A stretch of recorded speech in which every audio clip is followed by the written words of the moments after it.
Un día se encontraron un fariseo y un cristiano, y el fariseo le dice al cristiano: vosotros los cristianos sois como un poco raros, dice, porque sois pobres, os persiguen, os calumnian, y encima decís que sois bienaventurados, sois muy raros. Y el cristiano le dice: bueno, quizás sí, dice, pero nuestro Señor nos dijo que al final seremos nosotros los que venceremos. Bienvenidos a Veamos, este espacio donde plantearemos durante unos 20 minutos cosas que nos pueden ayudar a vivir en cristiano. Por eso, en el día de hoy queremos compartir con vosotros algunas reflexiones que nos propone Laura de Colombia. Y la propuesta es la siguiente: ¿qué son las bienaventuranzas? Veamos.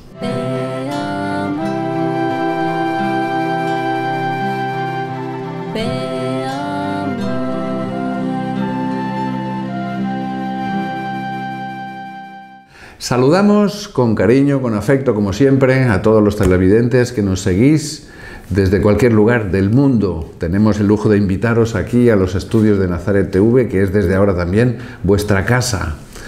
Y en el día de hoy queremos preguntar al Padre Enrique, ¿verdad?, sobre las bienaventuranzas, porque las bienaventuranzas, como nuestros televidentes saben, forma parte del principio de un discurso muy largo que se llama el Sermón de la Montaña, donde el Señor nos cuenta muchas cosas muy interesantes. Pero respecto al tema de las bienaventuranzas, le queremos preguntar al Padre Enrique ¿cómo tenemos que tomarnos estas reflexiones que nos hace el Señor en el Sermón de la Montaña?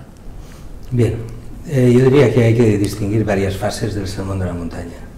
En teoría, bueno, en teoría no, son 3 capítulos, 5, 6 y 7 de San Mateo, donde en principio ahí está, no todo, pero una buena parte de la parte moral del Evangelio. El problema es que hay 3 introducciones, y la primera introducción es precisamente las bienaventuranzas. Entonces hay como 2 formas de verlo. Hay más, pero digamos, al menos 2 formas de verlo. Una forma muy clásica de mucha gente, que es, fíjate, si es la parte moral y empieza así, pues oye, tenemos que vivir las bienaventuranzas de tal forma que nos hemos de esforzar en ser pobres en el espíritu, en ser mansos, en llorar, en ser perseguidos, en tal. Y uno piensa, a ver, ¿es necesario buscar todo eso? Y entonces yo lo planteo desde otro punto de vista que me parece que es igualmente válido, o si no más, pero bueno, eso ya no me toca a mí decidir si no es así o no. ¿Qué es? A ver, entremos en la mentalidad oriental antigua. Hoy en día, cuando uno escribe un libro, hace un prólogo o una introducción, y esa introducción muestra lo que quiere hacer el libro. O sea, una introducción de un libro dirá, pues en este libro se ha estudiado tal cosa, tal otra, y se quiere demostrar esto, lo otro, lo demás allí. Vale. Pero en la mentalidad oriental no era así. La mentalidad oriental antigua era: la introducción en realidad no es una introducción en el sentido moderno, sino te voy a mostrar lo que ha de ser, lo que será el libro. O sea, con la introducción te digo, si tú sigues el Sermón de la Montaña y la doctrina de Cristo, vivirás esto. O sea, no es cuestión de intentar vivir las bienaventuranzas, sino que si tú vives el Sermón de la Montaña, los mandamientos de Cristo, tranquilo, que serás pobre, tranquilo, que hay momentos que llorarás, que tendrás hambre y sed de justicia, que serás manso en muchos momentos, que te perseguirán, vivirás o la mayoría o todas las bienaventuranzas, pero no porque las busques, sino porque las bienaventuranzas las ha vivido Cristo, y si vives con Cristo, verás que te vienen solas, no hay que ir a buscarlas. No sé si... Entonces no es para mí aquello que esas reflexiones sesudas que hacen muchos, ¿cómo voy a vivir esta primera bienaventuranza? ¿Cómo voy a vivir el ser pobre en el espíritu? ¿Y cómo voy a ver, cómo puedo justificar el llorar? Entonces, ¿qué? ¿Tengo que llorar mucho? ¿Tengo que llorar poco? ¿Tengo que...? No, es otra cosa, es otra historia, de mi punto de vista. Entonces, las bienaventuranzas son al final la demostración de que los cristianos, cuando las viven, lo que están haciendo es seguir los mandamientos de Cristo. Pero no porque lo han buscado seguir los mandamientos de Cristo. ¿Y qué se han encontrado? Que han vivido las bienaventuranzas. Es esa introducción que lleva a la conclusión. Entonces, claro, todo eso sirve para cambiar toda una mentalidad, que incluso es muy protestante hoy en día, que es, ¿para qué sirve la fe? Para asegurarse el favor de Dios y poder ser rico y tener de todo en esta vida. No has entendido nada. Si vives en cristiano, no serás rico. Si vives en cristiano, no te darán todos los lujos del mundo y conseguirás lo que quieras en esta tierra, que será un signo de la predilección de Dios sobre ti. No, no es eso. Eso es otra cosa. Es, si eres cristiano, sufrirás como Cristo sufrió en la cruz. Si eres cristiano, te perseguirán como persiguieron al Maestro. Si eres cristiano, se burlarán de ti. Si eres cristiano, tendrás sed de justicia porque te harán muchas injusticias. Y querrás trabajar por la paz porque verás que hay poca paz en este mundo. Y como eso, todas las bienaventuranzas. Entonces, el punto de partida mío es un poco diferente al punto de partida de otros. ¿De acuerdo? Pero de todos modos, Padre Enrique, yo le preguntaría, y supongo que nuestros televidentes están de acuerdo, en que viendo ese enfoque general muy interesante, ¿no?, que es como dice usted, ¿no?, porque todas las bienaventuranzas es curioso como tienen, al final siempre acaban como en una promesa, queriendo decir, tú vivirás esto y se te promete la bienaventuranza eterna, pero en un futuro. Tú de momento sigue al Señor ahora, con esta línea, con este sermón de la montaña, con estos consejos, y ya vendrá esta victoria final. Pero también sería interesante, Padre Enrique, que a lo mejor cada uno de los enfoques respecto a esto que acaba de decir, que nos presenta cada bienaventuranza, ¿alguna cosita podríamos decir? Antes una pequeña... Sí, claro que hay dos versiones de las bienaventuranzas. Ah, bueno, claro. Que una es la de las 8:30, las 8 bienaventuranzas. Son 8 o 9, depende de cómo se cuente. Y después hay la otra versión de otro evangelio, de San Lucas, ¿no? Sí. Que hay 4 bienaventuranzas y 4 malaventuranzas. Esto lo guardaremos para otro día. Por eso, pero yo creo que saberlo, que hay las dos versiones, que en el fondo van muy juntas, pero que hoy nos dedicamos a las de Mateo, del Sermón de la Montaña. Claro, solo porque si digo, oh, pero nos habéis saltado esto otro, también sabemos que existen estas otras. Ahí está. Que no hay problema. Sí, señor.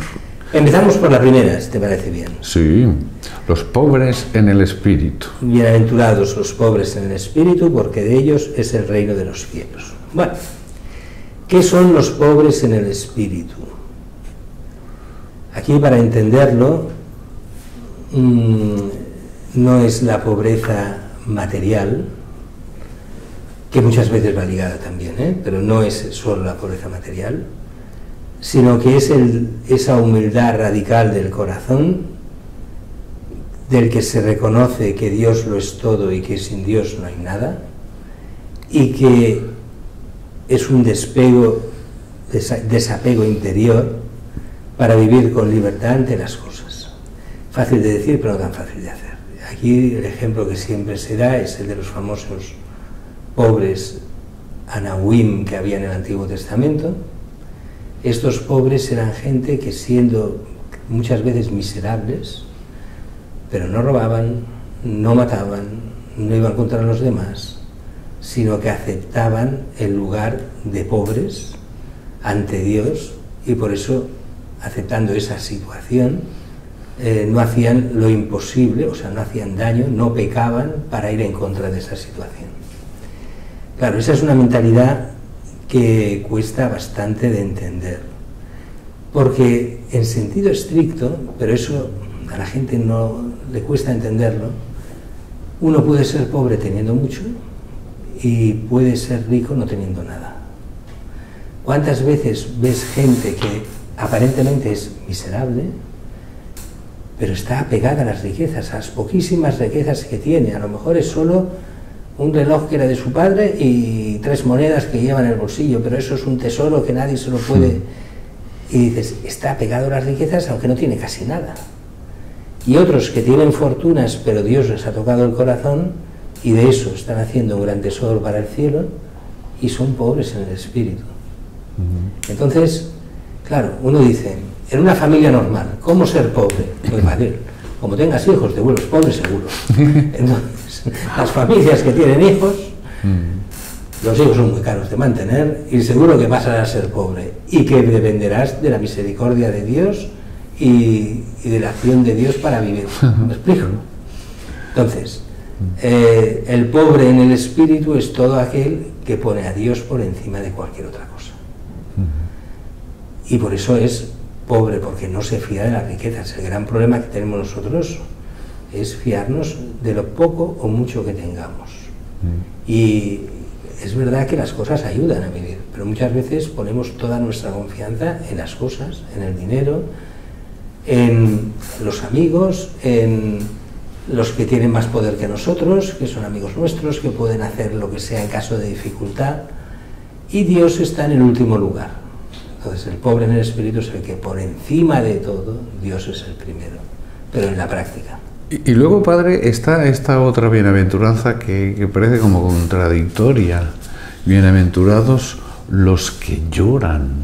Sí. A ver, pero es que hemos de pensar, que no lo hemos dicho hasta ahora, pero que, o si lo hemos dicho solo de pasada, todas las bienaventuranzas se refieren a Cristo. Cristo fue el que siendo rico se hizo pobre. Cristo fue el que lloró ante la muerte de Lázaro, el que lloró a la entrada de Jerusalén porque no se había convertido y porque veía la desgracia que sería su destrucción por culpa de no convertirse. Entonces, ¿quiénes son los que lloran? Son todos aquellos que, por el pecado propio o de los demás, lloran por el mal que le ha hecho a él mismo. O sea, uno puede llorar por arrepentimiento de los propios pecados, pero puede llorar también por el mal que han hecho a sus hijos, a sus padres, a su mujer, a sus amigos, por el pecado de aquellos en los que confiaba, por 1000 cosas. Aquellos que lloran buscando el bien y que por culpa del mal que les hacen, que podrían incluso hacer otras cosas, pero que buscando el bien de los demás, solo les queda llorar por los pecados que les tocan. Entonces todos estos llevan esta bienaventuranza, serán consolados. Lo que pasa es que volvemos a lo mismo. ¿Hay que buscar el llorar? No, hombre, no. Ya llegará. Ya llegará. Ya llegará. Claro. Pero no hay que buscarlo. Pero por eso yo digo que si uno va mirando una por una las bienaventuranzas, hay que quererlas. Otra cosa es decir, reflexionando sobre ellas, cuando lleguen, darnos cuenta que no es una maldición, que es una bienaventuranza. Con lo cual, nos duelen, pero estamos bien servidos. No sé, claro. Es diferente. Porque si no, vamos mal. Si lo vemos como una condena, entonces no hemos entendido lo que Cristo nos está enseñando. Si nos damos cuenta de que por la fidelidad a Cristo nos vienen estas cosas, bienaventurados seráis, porque claro. Cristo os dará la recompensa a los justos. Y luego, Padre, está la otra bienaventuranza que dice, bienaventurados los mansos. ¿Quiénes son los mansos? Bueno, los mansos se refiere a aquellos que son como Jesús, mansos y humildes de corazón. Jesús es el manso y humilde de corazón. Los mansos son los que han renunciado a la venganza, los que han renunciado a la violencia, los que estaban muy unidos un poco a los que buscan la paz y quieren hacer la paz. Aquellos que son mansos porque han antepuesto la verdad y el bien antes que la violencia y el mal. Porque lo más fácil es vengarse en este mundo. Lo más fácil es, tú me la has hecho, tú me la pagas. Es como un instinto, ¿verdad? Ojo por ojo, diente por diente, ¿eh? Eso recuerda aquello de las películas, ¿no? Que va el pastor en el oeste, pastor protestante, saca la Biblia, como dice la Biblia, ojo por ojo, diente por diente. Y dices, ¿perdón? La Biblia dice, habéis entendido que se dijo ojo por ojo y diente por diente, pero yo os digo, Perdonad a vuestros enemigos. Entonces, ¿dónde está el ojo por ojo, diente por diente? En la Biblia sí, en el Antiguo Testamento, pero en Jesús no. Y esto es muy curioso porque hay muchos cristianos, sobre todo fundamentalistas, que todavía están por el ojo por ojo y diente por diente. Están en el Antiguo Testamento. Están en el Antiguo Testamento y no se dan cuenta de que Cristo no está en eso, ni muchísimo menos. Al revés, está con los mansos, con aquellos que han renunciado a la venganza, renunciado al odio, que aman incluso a los más pecadores, como nos piden tantas veces, y que ama a los enemigos, queriendo el bien de los enemigos. Y no simplemente, tú me has hecho, ya verás cómo te la hago, la devuelvo, y corregida y aumentada. ¿Y los que tienen hambre y sed de justicia? Bueno, estos... A ver, yo creo que todo el mundo se recuerda aquella parábola de Jesús, ¿no? Aquella viejecita que va al juez para que le haga justicia. Y el juez es inicuo, no quiere hacerla, pero la mujer cada día, y al final dice, basta, estoy harto de esta viejecita que cada día me pide justicia, pues se la voy a hacer, y le haré justicia. Entonces, ¿qué es el hambre de justicia? Tiene dos significados a la vez. Cuando se habla de justicia en el Nuevo Testamento, se habla de la santidad. Fijaros que de San José se dice que era el hombre justo, o sea, santo. Claro. Entonces, el ser justo es ser santo. Santo. Entonces, los que tienen hambre de ser santos. Bienaventurados todos los que quieran ser santos, claro, y tengan hambre de ser santos. Pero también todos aquellos que, habiendo renunciado a la venganza, les han hecho injusticias graves. Porque, perdona que lo diga así, pero ¿cuánta gente sabemos que la justicia no funciona? Que muchas cosas ya ni se denuncian porque sabes que no llegarán a buen puerto. Y sufres la injusticia de este mundo, pero se la ofreces al Señor porque no puedes hacer otra cosa y porque no quieres vengarte y coger la pistola y empezar a tirar tiros.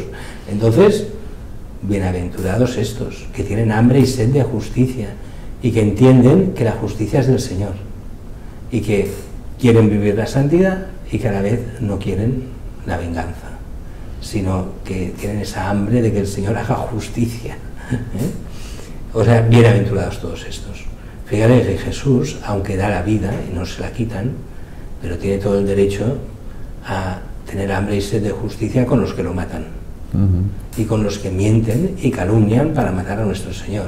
Nosotros es fácil decir, pero el Señor quiso morir en la cruz.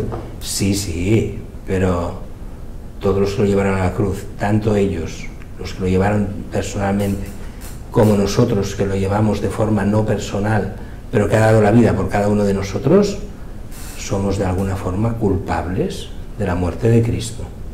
Y Jesús tiene derecho a tener hambre y sed de justicia por nuestros pecados, claro, porque le han costado la vida, que le ha dado queriendo. Pero así todo, nuestros pecados se han comprado, como decía San Pablo, a gran precio. O sea que a ese precio nos lo puede comprar todos. Y esto también tiene relación, Padre, con bienaventurados los misericordiosos, ¿verdad? Sí. Lo que pasa es que la misericordia... A ver, el misericordioso es aquel que ve la miseria en el otro. Miseria moral, miseria espiritual, y que ante la miseria del otro actúa hacia el bien, con las obras de misericordia. O sea, por eso se llaman obras de misericordia, para hacer misericordia al otro. Claro, para nosotros eso es salir de la fuente de egoísmo que a nosotros nos dice, oye, ¿por qué has de hacer algo por los demás? Que cada palo aguante su vela, que el otro, ¿para qué nos necesita? Y el Señor dice, amad al prójimo, amad al enemigo. Entonces las obras de misericordia son para hacer el bien a los demás, tanto a nivel espiritual como a nivel material. Pues bienaventurados todos esos que siguen las obras de misericordia. Y acordaos, el juicio final se basa sobre las obras de misericordia, al menos el Evangelio. Con lo cual, esto vuelve a tener lo que decíamos de Jesús, ¿no? A Jesús, cuando hace esa parábola de las obras de misericordia, le preguntarán, oye, ¿y cuándo te hicimos el bien? ¿Y cuándo te dimos de comer? Los que lo hacen no se dan cuenta, pero las viven. Igual que las bienaventuranzas, no se dan cuenta, pero las viven. no las han buscado, pero las viven. No se dan cuenta que lo han hecho por Cristo, pero lo viven. Pues lo mismo pasa con las bienaventuranzas. No las hacemos de forma consciente muchas veces, muchas cosas, pero por ser cristianos las vivimos. Las vivimos por Cristo, aunque no nos demos a veces cuenta de cómo llegamos a eso. Y además esta bienaventuranza es curiosa porque dice, bienaventurados los misericordiosos, porque alcanzarán misericordia. Claro, la primera misericordia, los misericordiosos, se refiere a la nuestra, a tener misericordia nosotros de los demás, porque alcanzarán la misericordia, la que Dios ofrecerá. La misericordia es la salvación. Claro. Es el perdón de los pecados. Tú actúas en bien de los otros, Dios actúa en bien tuyo. Claro. Tú crees en la misericordia de Dios, Dios te perdona todos los pecados. Aquello de que si no crees en la misericordia, solo queda la justicia y vamos mal. Claro. O sea, que mejor la misericordia a la justicia. Y luego vienen estos que son los limpios de corazón, los que ponen paz. Bueno, los limpios de corazón es más difícil de explicar porque el corazón, en la mentalidad bíblica, que lo hemos explicado alguna vez, es esa mentalidad, el limpio de corazón es el que ha hecho entrar todo lo bueno en su interior, ha sabido discernir lo bueno y sacarse lo malo de encima. Y por eso es limpio y puro de corazón, porque lo ve todo a los ojos de Dios. Claro, eso hace que sus decisiones sean según lo que Dios quiere. Y eso hace que todos sus pensamientos sean limpios, que su forma de actuar no mira solo a ver qué hace el otro mal, sino buscando siempre el bien. Eso hace que, claro, ¿qué queda para los que son limpios de corazón? Si están en la línea de Dios, solo queda ver a Dios. Ya está, no hay nada más. Es lo más puro que existe. Es aquello de los que tienen la mirada limpia. No solo todo lo que entra, entra desde el bien. Claro, estos son los santazos. ¿Me explico? Entonces, claro, estos verán a Dios directamente. Estos ya no tienen purgatorio ni nada. Estos van con toda la gracia de Dios al cielo. ¿Y por qué hay una bienaventuranza dedicada a los que trabajan por la paz? Todo conflicto lleva al mal. O sea, todo conflicto, entendemos por conflicto lo que los hombres entienden por conflicto, pero no lo que Dios entiende por conflicto. Y me explico. Tú sabes muy bien que, y esto lo dice el Evangelio, no como lo digo yo, pero la idea está ahí, que Dios no ha venido a traer paz sino guerra, porque el diablo no aguanta a Dios. Y todo lo que sea de Dios es combatido por el diablo. Entonces no es que Dios quiera la guerra, es que el diablo hace la guerra a Dios. Así que hará la guerra a los cristianos. Pero lo que los cristianos quieren no es el conflicto, sino el poner la paz, porque el conflicto destruye, la paz construye. Todo el mundo sabe que una cosa, esto es tan evidente como un edificio. Tú para hacer un edificio necesitas mucho dinero y además, al menos, depende de qué edificio, 2 años para hacerlo, y algunos más. Destruirlo con una bomba, en 2 minutos está destruido, no queda nada. Muy fácil destruir, muy difícil construir. ¿Qué es lo que Dios quiere? ¿Que destruyamos o que construyamos? ¿Que hagamos la paz o la guerra? Yo creo que cualquiera enseguida entiende que la guerra solo trae mal, no trae nada bueno, y la paz a priori solo trae cosas buenas. Que algunas paces están mal hechas, también, pero que en principio la paz es para un bien y la guerra es para un mal. Lo vemos ahora entre Gaza e Israel o entre Ucrania y Rusia, es un desastre, tanto una como la otra. Ah, no, que hay que justificar una... No se justifica ninguna de las dos. Lo único que hacen es muertos, muertos, muertos, destrucción, destrucción, destrucción. ¿Qué se saca de bueno en eso? Dios sabe sacar del mal bien, pero a priori no. Ahí no hay nada bueno. Bueno, entonces todos los que apuestan por la paz y son constructores de paz están construyendo el reino que Dios quiere, que es un reino de paz. También, si uno se fija bien, Jesús no vino a hacer la guerra, vino a hacer paz, pero todos sabemos que el que actúa en nombre de Dios es perseguido, con lo cual no quiere la guerra, pero atrae la guerra de aquellos que no quieren la paz. Entonces muchas veces estos mueren por Cristo. Muchos mártires, que me digan, la mayoría de mártires, ¿qué mal han hecho? Claro. Nada. Pero por llevar la paz, que es Cristo, los han matado. Entonces dices, bueno, trabajan por la paz, serán llamados hijos de Dios, que murió para traer la paz a los hombres, la salvación de los hombres. Bueno, de hecho es el gran regalo de la resurrección del Señor, la paz, ¿verdad? Pues hasta aquí la sesión de hoy de Veamos, y por eso esperamos que al menos os haya servido de alguna ayuda, os haya dado alguna pista para mejor vivir en cristiano. Como hemos dicho otras veces, podéis escribirnos vuestras propuestas o sugerencias a veamos.nazarettv@gmail.com, que lo tenéis sobreimpreso, y estos comentarios que agradecemos que nos hacéis de todo corazón, igual que los temas que vamos trabajando, que son pues sugerencia vuestra, claro que sí. No os olvidéis de ver a menudo en vuestra web de nazaret.tv para estar al día bien formados y bien informados. Y como no puede ser de otra manera, nos despedimos con la bendición del Señor. El Señor esté con vosotros. Y con tu espíritu. Y os bendiga Dios Todopoderoso, Padre, Hijo y Espíritu Santo. Amén. Glorioso San José, ruega por nosotros. Ave María Purísima, sin pecado concebida.